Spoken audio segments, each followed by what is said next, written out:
it's the way we did it. Like morning skate, I saw the way we were. I saw the way our captain was. And I just knew we were going to have a good game. Didn't know we were going to win because Leafs are a good hockey team. But I knew we were coming to play. In what way? What did you see from Brad in morning skate? Well, he started barking the first drill before it was done. I go, what's 3 minutes early? He goes, let's go. I loved it. As if you could just request some mics if you have a question. Thanks. What you learned about your captain's ability to rise in the big moments since you took this job? I guess now I witness it firsthand, but I love watching hockey, and even if I wasn't coaching the NHL, I was watching him and Bergeron and what the Bruins were doing because they've always been an elite team, and he's always risen to big moments. So you look at his career points in the playoffs, like, wow. Jim, there are guys that get in an emotional back and forth with somebody like that, and they lose something from their game.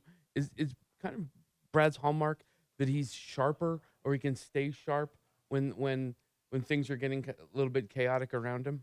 I just think there's a burning intensity in him to win, and he doesn't care about what just happened.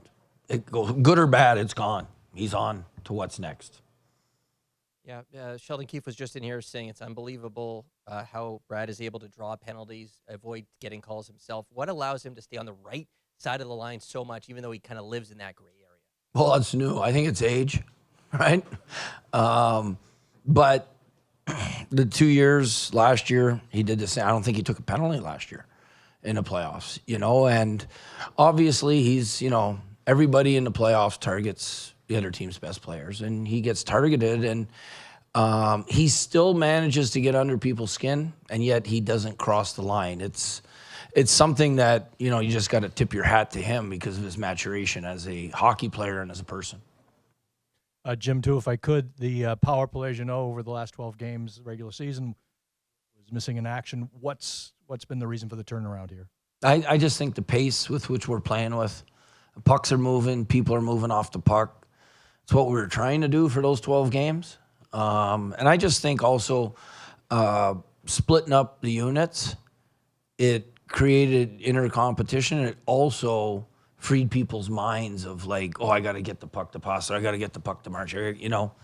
It was the same old, same old. Now it was fresh.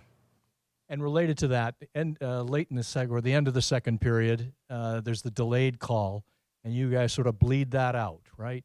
Is that something you constantly reinforce, or have you got players who just understand how to do that and get the fresh ice for the next period? Well, it's something that we talk about a lot.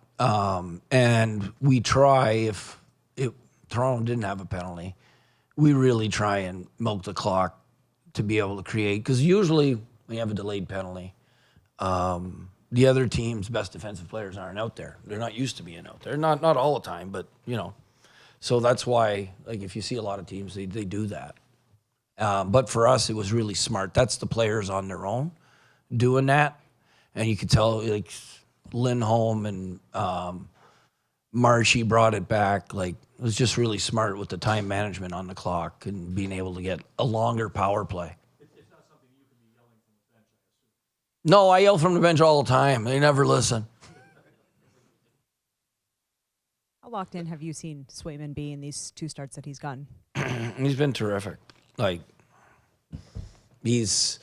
I just love his compete level and his quickness, right? Like, when it went 3-2, right after that, there was a barrage of, like, rebounds. I think, if I'm remembering correctly, Bertuzzi had 2 of the chances. But there was 2 more, it seemed like, and he was just square to the puck, and he's fighting, and he finds it.